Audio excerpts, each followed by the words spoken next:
irina Randriamasinoro mitsidika ireo zazatezaina teny amin'ny Tobaza.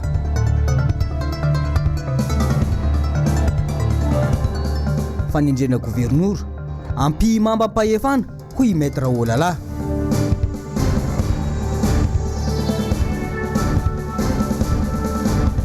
Andavamamba nitrangana aintrano ny atoandro teo. Manantra ny arabo ambampirarintsho anareo tompokilasy tongovavy ary manasa ihany koa anaraka ny vaovao eto amin'ny fahitalavitra MPS. Nitsidika ireo zaza kamboty sy tsy misy pia teny amin'ny tompom-panarenana Topaza eny Ambohipotsy androany Irina Randriamasinoro. Aminy dia anisan'ny zava-dehibe izany fanaovana asa sosialy izany izay miteraka fahasoavana ho an'izay olona anaovana an'ireny asa sosialy ireny. Dia ho arahantsika ny momban'io teo amin'ny rindran-tsary ny Toky Ramarola. Hafaliana sy aravona ny an'ny ankizy tezaina eto amin'ny tompom-panarenana Topaza FJKM ety Ambohipotsy raha ny aona tamin'ny Irina Randriamasinoro izy ireo. Niaraka ny faly tamin'ireo ankizy ihany koa, niaraka milalao tamin'izy ireo Irina Randriamasinoro. Ilana fanampiana ny ankizy toy itony satria kamboty sy tsy misy pia. Tsy nisalasala Irina Randriamasinoro nitondra fanomezana nahitana ny vary, ny menaka, ny biscuit. Efa mahazatra any Irina Randriamasinoro ihany koa ny fanaovana asa sosialy toy izao izay misy fiatraikany avy hatrany tamin'ireo ankizy nanolorana ny fanomezana. Nakamboty sy tsy misy piay aza ny zazatezaina eto dia niteraka fientanam-po ho azy ireo ny fiarahana tamin'ny Irina Randriamasinoro. Tsara ny manamarika fa feno 57 taona tamin'ity taona 2022 ity ny niorena ny Topaza FJKM izany. Ny taona 427 no niorena ny tompy tao amin'ny antsoina hoe station missionnaire Vonizongo, fa ny taona 427 kosa no nifindra tety Ambohipotsy mifanila amin'ny collège pastoraly fahiny izany tompy Topaza izany.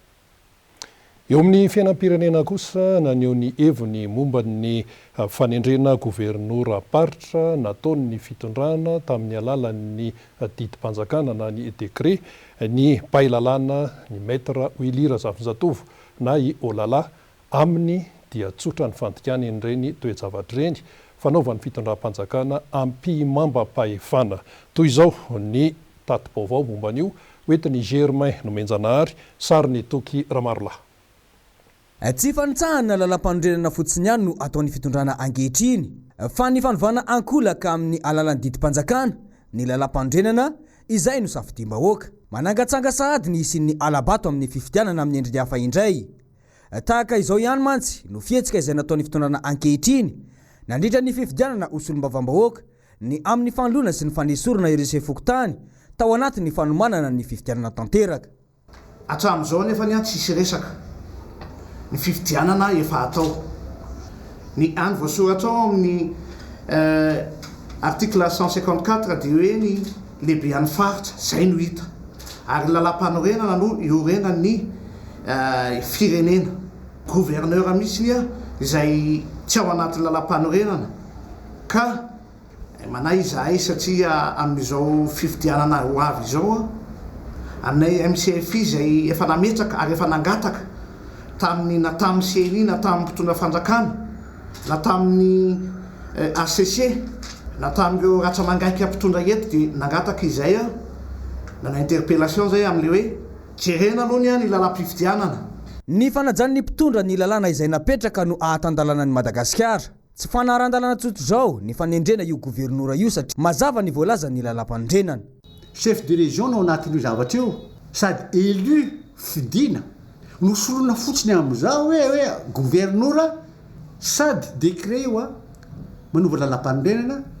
Tsy vitan'izay ihany koa fa olona tokony fidina tondronao fotsiny tsy vitan'izay ihany koa fa hoe chef de région ny anarany dia solona gouverneur dia hoy za hoe tsy mety zany adikao ny tokony misy izy fa ohatrany manambaka vahoaka zay raisitsika ohatra zao akaiky dia akaiky teo farany teo hoe le fifanarahana tamin'ny ambassade ny Union européenne na filazana fotsiny hoe ferany hoe ny anaran'ireny organisme ny fanaraka tamin'ireny fotsiny fanovanandreny dia fa lasa nampiova zavatra satria tsy nekeny zareo le izy satria mania novanareo le anaran'le zavatra tamin'le contrat ny fanarahana dia tsy vita an'izay ihany koa fa hoe tsy maintsy miova daodolo structure ao anatin'io lalàna sy anareo zavatra io tsy maintsy mitovy amin'izay koa zany ty satria maninona ny chef de région tsy namena 1 milliard fa maninona ny gouvernement 1 milliard.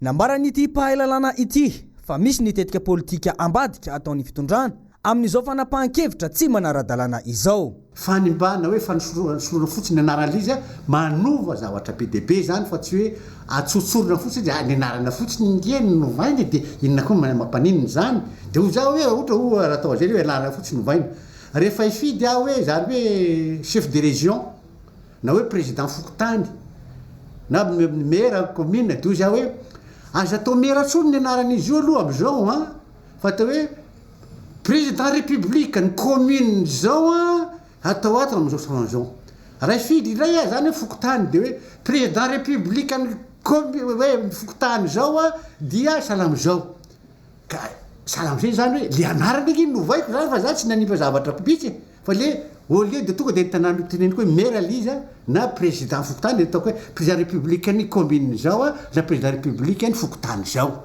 io mitovy sa tsy mitovy azamboarina aza simbana amin'izany eritreritry ny olona fa ohatran'ny fa mitaka zany ka za moa miteny matetika hoe politika dia eo ihany fa le fandraisanao ny vahoaka sy fiveran'ny vahoaka hoe voambaka izy sarotra zay zavatra zay ho zay verina tsy hoe fa meriverena mamerivery mihitsy zany.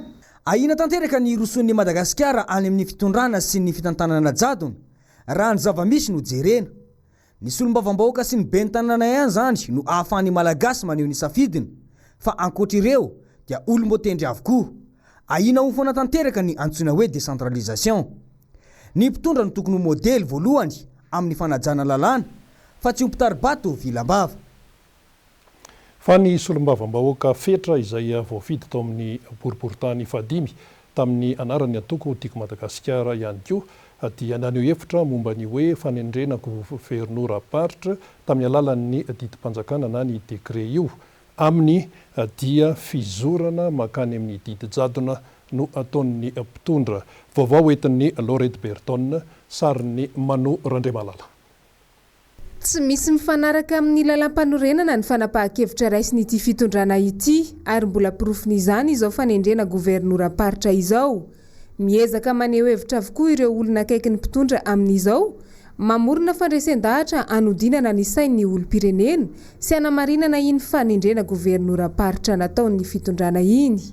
Mananjoa azo fanazavana tena marina momba ny raharaham-pirenena ny vahoaka saingy didy koa lehibe no misy. Raha ny lehibe ny faritra dia zany no tokony fifidianana irosotsika ary efa ela ny tokony tanterahana zany. Ianareo ny eo amin'ny fitondrana maninona raha karakarainy zany dia no manina indray ihany koa ny vahoaka karakarainy senisy ireo le rafitra rehetra mpikarakara ny fifidianana dia natao naroso na nomanina zany fifidianana lehibe ny faritra zany.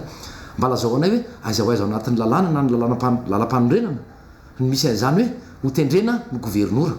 Mba lazao anay fa miandry izahay ho avy moa tsy ho ela zany fivoriana ara-potoana ho tanterahana amin'iny tapatapaky ny volana oktobra iny ka dia mino fa dia azo valiteny mahafa-po avy amin'ny gouvernemanta sy avy amin'ny fitondrana isika vahoaka mahakasika le fanendrena izay hita aloha hatramin'izao fa tsy ara-dalàna tsy araky ny lalam-panorenana fa natao botolo sy tony nanaovana ny zavatra rehetra mitranga tato ato zay fa raha mifampandrosoana ny jerena dia raha ny resaka zany dia tena voalohany tsika eto Madagasikara raha ny resaka ny nampandroso dia voalohany isika fa raha ny resaka asa na ny soritra na ny fiangany mialatsiny tsy sanatritsika era be fatany maninona no atao anatin'ny fanomanana fifidianana herinandro vitsivitsy no manolo ny lehibe ny faritra ho lasa gouvernorat izay iarahantsika malala iarahantsika rehetra mahalala na inona ho lazainareo na inona fa mifanohatra amin'ny lalam-panorenana tokony nisy fanovana lalam-panorenana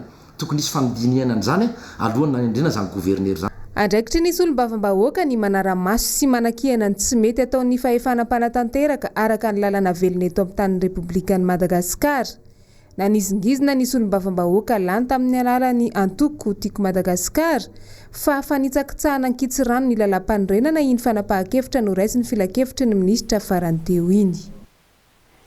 Eo amin'ny fiatrehana ny fifidianana ben'ny tanàna sy ny mpanolontsaina kosa dia vonina amin'ny fiatrehana an'izany ny antoko tiako Madagasikara eny amin'ny commune Ampanefy. Ankoatran'izay dia targetra ny ampandrosoana ny commune eny an-toerana ary indrindra ihany koa ny fampandaniana ny candidat atolotry ny tiako Madagasikara eny amin'izany commune Ampanefy izany. Ndeha ho arahantsika vetrany ny fanazavana. Fampandrosoana no tsy maintsy atao voalohany indrindra dia betsaka ny zavatra tsy maintsy jerevana. Sosialina koa manaraka an'izay ary anatsara ny zavatra efa vita teo aloha nany Madagasikara dia mipetraka io tsy fandriampahalemana io anisan'ny atao hoe prioritaire ary ady tsy maintsy hatrehana ny sininy zany fandriampahalemana zany. Eo amin'ny vaovaon'ny fiarahamonina kosa dia miakatra hatrany ny vidim-piainana amin'izao fotoana izao. Ireo entana izay ilain'ny mponina andavanandro no tena ahitana an'izay fiakarana izay. Midika zany fa tsy voafehan'ny mpitondra ity resaka vidim-piainana ity raha ny fanadihadiana nataony Laurette Berton ary misy ihany koa ny manararoatra an'izy io amin'ny fahantrany malagasy atao fitaovana politika. Sary ny Manorandriamalala. Fandrosoana makany amin'ny lavaky ny fahantrana no misy eto Madagasikara tao anatiny 7 volana lasa izay. Ny fahantrany vahoaka madinika ihany no nararotan'ny mpanao politika sasany azy rehefa akaiky ny fifidianana tahaka ny zava-misy amin'izao fotoana izao momba ny fisian'ny vary mora. Ohatry ny terenany tazotazomina teo fotsiny le vidin'le solika. Asanao ahoana indray atsoatsy vahaolana tiptop fa olana vonjy tavanandro misy teto hatramin'izay ataoko hoe 10 taona izay. Tsy misy ny tena fijerena vahaolana maharitra. Akaiky ny fifidianana dia tonga indray ny resaka tsena mora.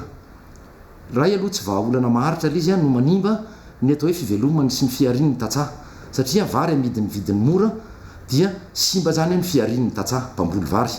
Avy aiza tetibola avy aiza nentina nanatanterahana zany tsena mora zany.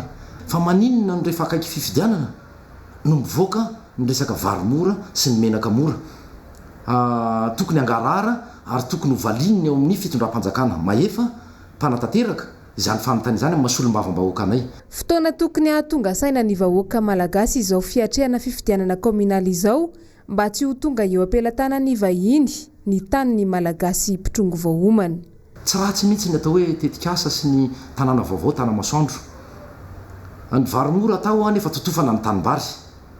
Tanimbary izay efa laviny ny atao hoe maro anisa 7 isanjato ny mponina ambotry manjaka dia hoe tsy manaiky na hiatra manaina ary zany zavatra zany. Maninona raha asiana fampiresahana na miemotra na mitady hevitra hafa ny tanety be deaibe any amin'ny lalam-pirenena rehetra fa 4 fa 7 fa 2 feno tanety be deaibe any ny olona raha ohatra ny ivelany any manao tanàna vaovao tsy 3 minitra miala amin'ny tanàna renivohitra nanaovana zany tanàna vaovao zany fa mivelatra lavidavitra kokoa mba hiaina hiala amin'izany fahaseporana ao anatin'le tanàna zany. Ka ny tanàna vaovao ohatra ny zavatra hitanay zany dia mitady tany malemy anireo nampangady ny mpitondra. Nahitana fiakarany avokoa ny vidin'entana ilaina amin'ny fiainana andavanandro tato anatin'ny volana vitsivitsy manomboka amin'ny vidin'ny vary, ny menaka, ny siramamy hatramin'ny vinaigitra izay nojifaina 50 ariary ny sachet kely teo aloha dia nahitana fiakarana 100 isanjato ankehitriny. Ny vidin'entana tsy voafehin'ny fitondrana, ny tantsaha nefa potehana ny fivelomany any amin'ny tsy lahara-pahamehana hatrany ho an'ny malagasy no hiazakazahan'ny mpitondra. Fa hivadika vaovao hafa mihitsy isika androany no ny farana ny fanadinana fifaninanana izay idirana amin'ny akademia miaramila. Tetsy amin'ny sujet Antsimazaza no nentina namaranana an'izany ary fantatra fa dia hoentitra ny fanaraha-maso amin'ny fikirakirana ny valim-panadinana ary nilaza kosa ireo mpiadina fa ambony ny tokonaina. Miradora Benjamina no mitatitra ny vaovao, sary ny tahiry ny aina. Antony ray lehibe mampiazoazony tanora tsy handray anjara amina fifaninanana idirana amina sekoly ambony matetika ny fisiana kolikoly. Anisan'izany ny fifaninanana idirana ho mpianatra manamboninahitra eny amin'ny akimilina. Na dia eo aza nefa izany dia mafana ao amponin'ny tanora malagasy ny hitondra ny anjara biriky no hoan'ny tanindrazana. Tiako le izy sady vonina za hiaro ny tanindrazako. Inona tombotsoa? Tsy maintsy manantena foana. Inona ny hitanao sarotra atao? Le QCM. Farany teo? Mba mandrisika ny manentana antsika rehetra zany mba tsy ho kivikivy amin'le resaka hoe kolikoly, fanadinam-panjakana fa efa miezaka tena miezaka zareo manao an'le izy mangarahara. Ny ena ny tany kolikoly satria nasiana caméra tsirairay isaky ny salle dia nasiana fitsarana indroa zany asiana fitsarana indroa zany ny any amin'ny valim-panadinana dia nanara-maso tsara ny tato amin'ny efitrano nanaovanay fanadinana dia savaina tsara ny poche sy ny sisa hijerena izay fraude tany amin'ny ile izy dia hitako izany hoe mangarahara. Mba toa manao an'ilay fifaninanana dia vonina anao hiatrika an'izay zava-misy eo amin'ilay fifaninanana. Hitako hoe sarotra moa zany dia somary nanahirana daholo. Somary sarotsarotra daholo. Tsy maintsy misy ny tokonaina matoa manao dia tsy maintsy misy fanantenana. Tamin'ity indray mitoraka ity dia niova endrika ny fifaninanana idirana amin'ity akademia miaramila ity ialana amin'ny resabe mandeha. Ny zavatra azo tenenina aloha zany dia matetika avy any amin'ny mpianatra. Ny ataoko hoe mialatsiny amin'ilay teny baiko mifraudy, izany hoe miomana.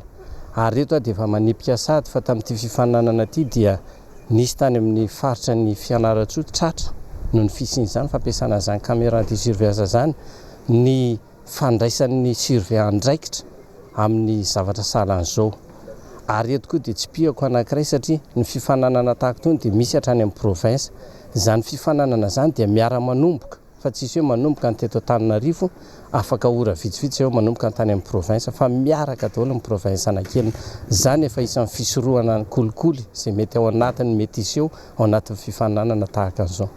Miisa 270 ireo mpianatra manamboninahitra ho raisina amin'ity andiany 770 ity.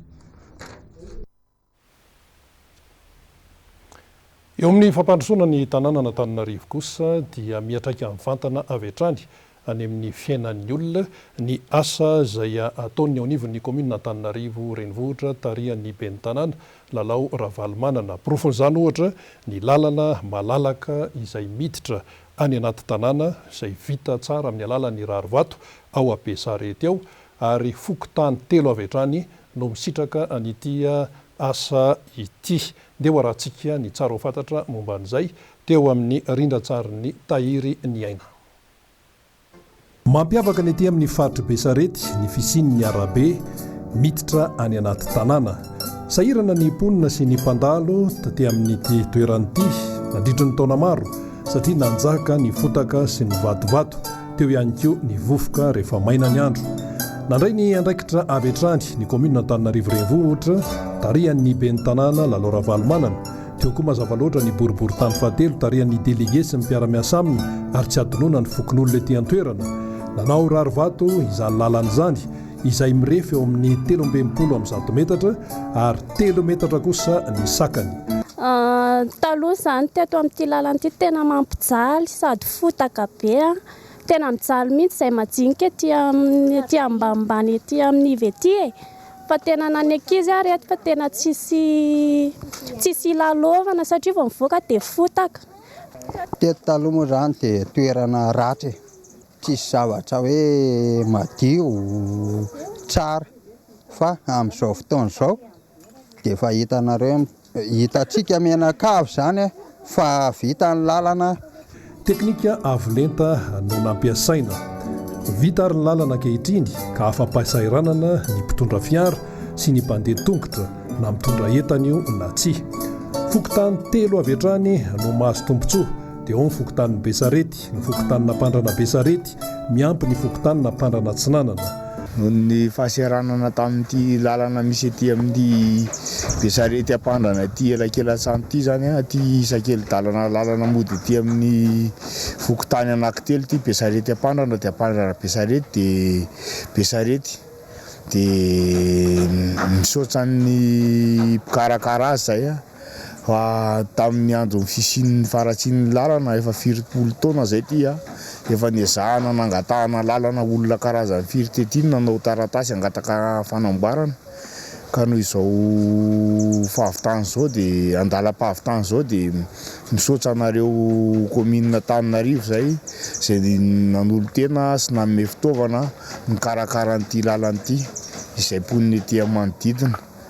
Dia noho izao fahavitana amin'ity lalana pavé eto amin'ny fokotan'ny besarety zany dia misaotra ny firaisana fahatelo zay ny fikarakarana satria tena zava-dehibe ho anay izy ity satria raha ohatra zao zany dia hivavaka rehefa laty dia tena mijaly amin'le fotaka ratsy mihitsy zany le lalana sy maintsy manala kiraro ny sasany amin'le ratsy le lalana dia tonga rehatsena vao mampiditra kiraro mba tsaratsara fetina mivoaka ka noho izany dia misaotra ny commune urbaine Tananarivo zay ny fanamboarana ny lalana dia misaotra ny lalora Valimanana be ny tanàna Tananarivo dia engany mba vita soamasara ohatradolo ny lalana eto amin'ny firaisana fa Tananarivo renivohitra dia misaotra betsaka ny be ny tanàna to. Tsy maintsy mandray andraikitra koa manoloana an'izany ny mpampiasa lalana rehetra amin'ny fitandremana sy ny fikojakojana.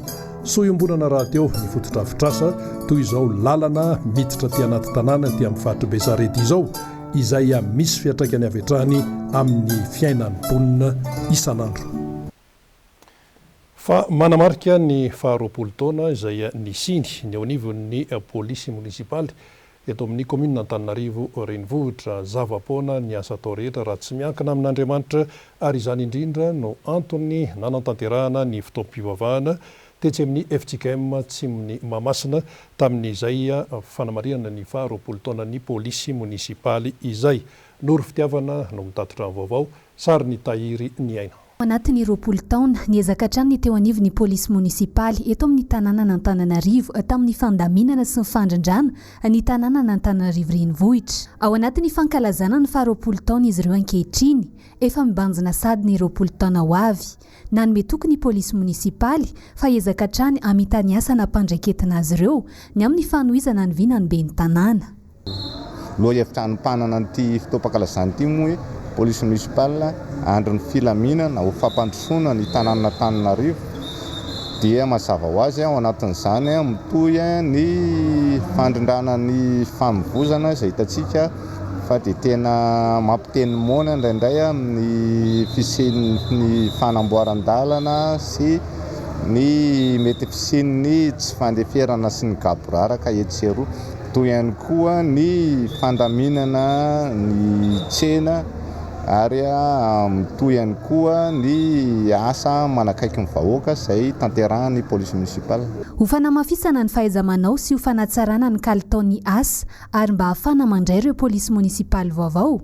Tsangam-batogoavana amin'izao fankalazana ny faharoapolo taona ny polisy munisipaly izao ny fananganana ny ivotoeram-piofanana eto an-drenivohitra. Ny tena nanamarika ny fotoana androany ho an'ny polisy municipale dia androany ny fitaom-pivavahana fanokafana ny fankalazana izany faharoapolo taona izy roan'ny polisy municipale eto amin'ny tanàna n'Antananarivo izany.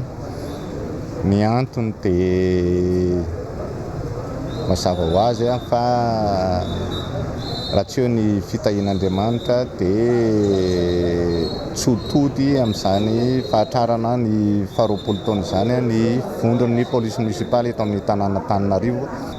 Ny tsangam-bato ny faharoapolo taona ijoroan'ny polisy municipale dia manana viny izay ny anangana salle de formation, misy salle de classe ao anatin'izany ary misy salle de sport ihany koa. Nisy ny afatra manokana avy tamin'ny Ramatoa be ny tanàna Lalora Valimanana ny anteva tamin'ny Daolo be ankoatra ireo vondrony munisipaly. mampisy anareo mitenanay ary mampisy koa isika rehetra dia manazy mba ifanomekana amin'izy ireo anatsaratsara mivokatra hoentina ampandrosoana ny kominatana koa izay soa imolana ny malagasy tsy vavolo eto Madagasikara. Manana ny sata mampiavaka azy ny vondron'ny polisy munisipaly miompana amin'ny lalàna sy ny fitsipika avoaka ny tanàna n'Antananarivo ny andraikitra sahan'izy ireo manerana ny boriboritany enina eto an-drenivohitra. Fa ny sampana mpamonjy-voana ihany koa dia sehatra iray lehibe izay iadidiny ny tanàna n'Antananarivo. Dia ho fantaritsika amin'ity fanadihadiana hoentin'ny Jessica miray ity ny zava-bitany izany sampana mpamonjy-voana eto amin'ny tanàna n'Antananarivo izany ho rahantsika avy hatrany. Miankina tanteraka amin'ny fitaovana ny asan'ny mpamonjy-voina izay tsy nataony komina ho ambanin-javatra. Nisy araka izany fanavaozana sy fanamboarana tanteraka ny fiaran'ny mpamonjy-voina.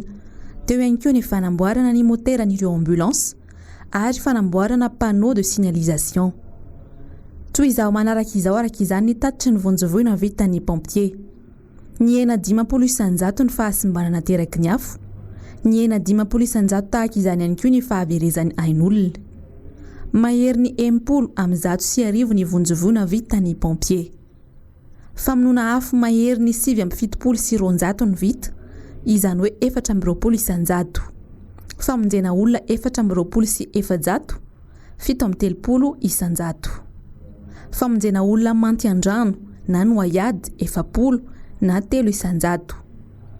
470 na 430 isanjato kosa ny loza voaharo na ny antsoina hoe ORSEC na Organisation de la Réponse de Sécurité Civile.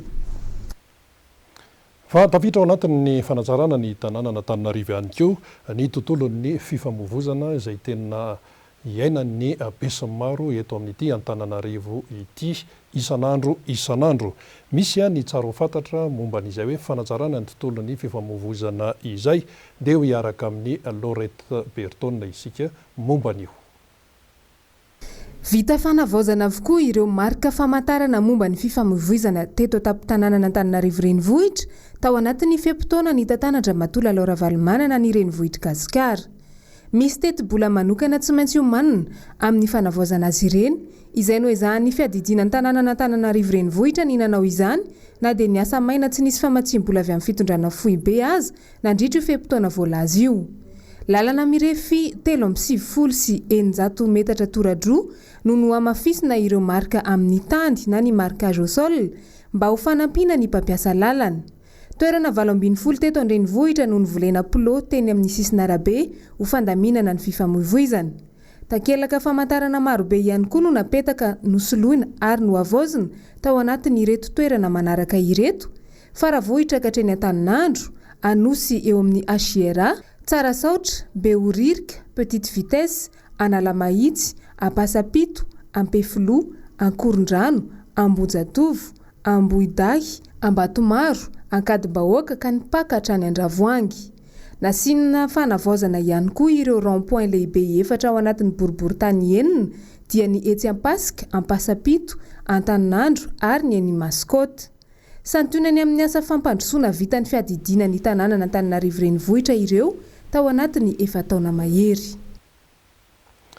Fandehoan'ny Mahajanga kosa isika amin'ity vaovao manaraka ity, nanao antsoavo androany ireo mpampianatra mpikaroka sy ny mpikaroka mpampianatra inivin'ny CSS Mahajanga ny amin'ny tokony anajan'ny fanjakana ny tontolon'ny université izany. Ny eto Madagasikara mihitsy no tinambara amin'io be loatra mantsy ny fitsabahan'ny fanjakana ka tsy misy intsony ilay antsoina hoe fahaleovantena sy fahafahana eo amin'izay tontolon'ny université izay.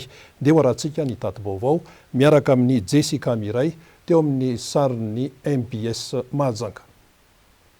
Efa nisy ny tolona nataon'ny mpampianatra mpikaroka sy mpikaroka mpampianatra ny université ny Mahajanga mikasika ny fahaleovantena ny université.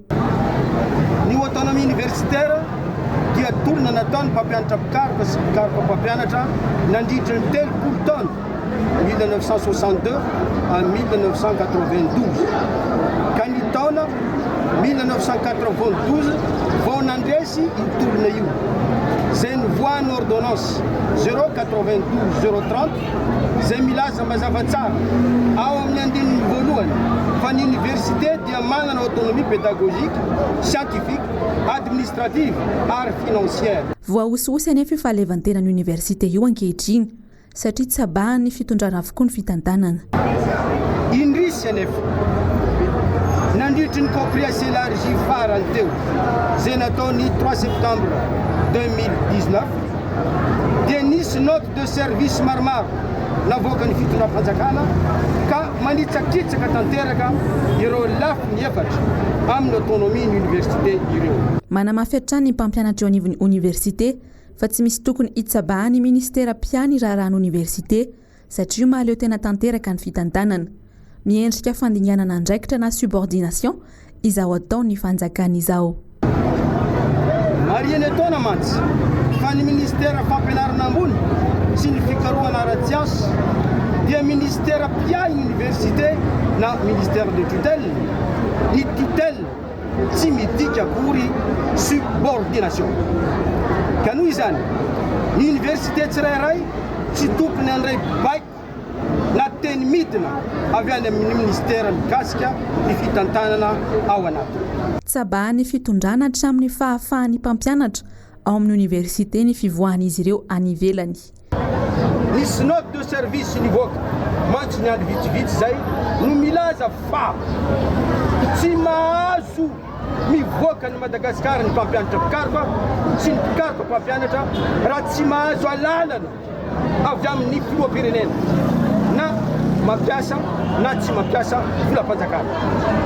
Ambaranay fa tsy fivoahana ny velany fa ny fivoahana ny velany dia tafiditra tanteraka amin'ny asa andavanandro ny mpampianatra pikaroka sy pikaroka mpampianatra noho ny fiaraha-mivoatra tsy azo sarahana eo amin'ny université malagasy sy ny université manerana amin'izao tontolo izao. Fa indrindra mamafa tanteraka ny zofototra maha-olo-pirenena malagasy io note de service io satria ny constitution amin'ny andininy fahafolo sy faharoambinifolo dia milaza mazava tsara fa teratany malagasy dia afaka mivezivezy malalaka mivoaka sy miditra eto amin'ny tanin'ny republika ny Madagasikara. Manao antsoava araka izany izy ireo ny tokony hijerena haingana izao fanososena ny zon'izy ireo izao. Noho izany hoe dia sanatria ve hiemotra tanteraka isika mianakavy satria ny zo efa azo indray no hofoanana. Manoloana raha fatikan-dalàna be vava hitaboky hitam-pirenena ataony fitondram-panjakana izao dia tsy afaka ny angina fotsiny zay mpampianatra pikaroka sy pikaroka mpampianatra eto amin'ny université Mahajanga ka manao antsoavo amin'ireo fitondra fanjakana maefa zahay. Ny fanjakana hosahanina avokoa ny toedraha raha eto amin'ny firenena. Mampametra-panontaniana ny aminy hoe te hiseho mahavita tokoa ve ny fanjakana na dia efa misy izao aza ny tompona andraikitra ka inina dinganina tsotra izao. Eo amin'ny vaovao ny trangam-piarahamonina kosa ny trangana Aitrano tetsy Andavamamba Ambilany be tamin'ity tolakandro ity. Tsy nisy aloha ny ainana fohy fa ny entana kosa no maro no tratran'ny fahamaizana tonga ra-potoana ny mpamonjy voina tamin'ity tranga nisy eo tetsy Andavamamba Ambilany be ity. Loro fitiavana no mitatitra ny vaovao sary ny tahiry ny aina.